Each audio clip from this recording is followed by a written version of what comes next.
வணக்கம் நண்பர்களே, நான் உங்கள் ஸ்ரீனிவாஸ், வாஸ்து கன்சல்டன்ட் அண்ட் அஸ்ட்ராலஜர் பேசுகிறேன்.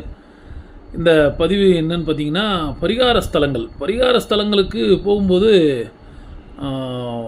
அவ்வளோ தூரம் போகிற வழியில் இருக்கிற கோயிலெல்லாம் வந்துட்டு ரிட்டர்ன் வரும்போது எல்லாத்தையும் சுற்றிட்டு வந்துடுறோம் அப்படின்னு சொன்னீங்கன்னா, கண்டிப்பாக அதுக்கு உண்டான தக்க பலன் கிடைக்காது.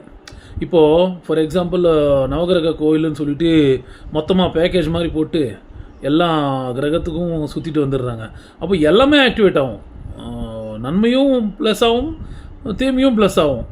அப்படி இல்லாத உங்களுக்கு உதாரணமாக ஒரு சூரியனார் கோயிலுக்கு சொல்கிறோன்னா போயிட்டு நேராக வீட்டுக்கு வந்து சேரும்போது அதுக்குண்டான கிரகத்தோடைய அனுகிரகம் உங்களுக்கு கிடைக்கும். அதே மாதிரி உங்களுக்கு என்ன கிரகம் தொந்தரவு கொடுக்குதோ அதுக்கும் சேர்த்து போயிட்டு வந்தீங்கன்னா இந்த ப்ளஸ்ஸுக்கு ப்ளஸ்ஸும் வேலை செய்யும், மைனஸுக்கு மைனஸும் வேலை செய்யும். போனதுக்கு உண்டான பலன் கிடைக்காதே. அதனால் இதை கொஞ்சம் பார்த்து ஃபாலோ பண்ணிக்கங்க. உங்களுக்கு இந்த தகவல் பிடிச்சிருந்தா லைக் பண்ணுங்கள், ஷேர் பண்ணுங்கள். நன்றி, வணக்கம்.